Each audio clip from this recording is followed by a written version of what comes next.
মুর্শিদাবাদ পৌরসভার ৮ নম্বর ওয়ার্ডে গতকাল বোমা বিস্ফোরণে একজন জখম হয়। বর্তমানে সে মুর্শিদাবাদ মেডিকেল কলেজে চিকিৎসারত।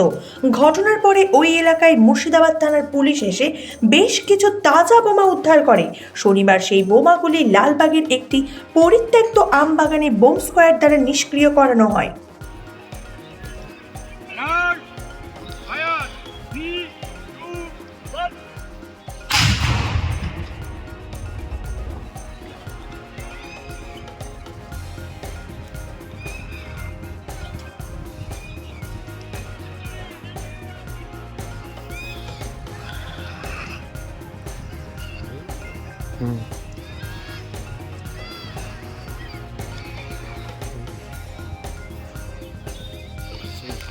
এই যে সামনে যে গাড়িটা লাল রঙের যে গাড়িটা দাঁড়িয়ে রয়েছে, এই গাড়ির মধ্যে রাখা হবে এবং সেখান থেকে তার একটা নিরাপদ জায়গায় নিয়ে গিয়ে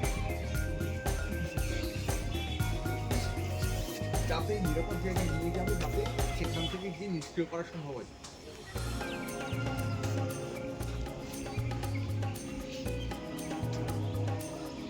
না, আমরা শেখের স্ত্রীর সঙ্গে রয়েছে। এই যে এখন তোমাকে দেখাচ্ছি সরাসরি, এই যে বোম স্কোয়াডের দল, তারা কিন্তু বোমাগুলোকে নিয়ে এসে গাড়ির মধ্যে তুলছে।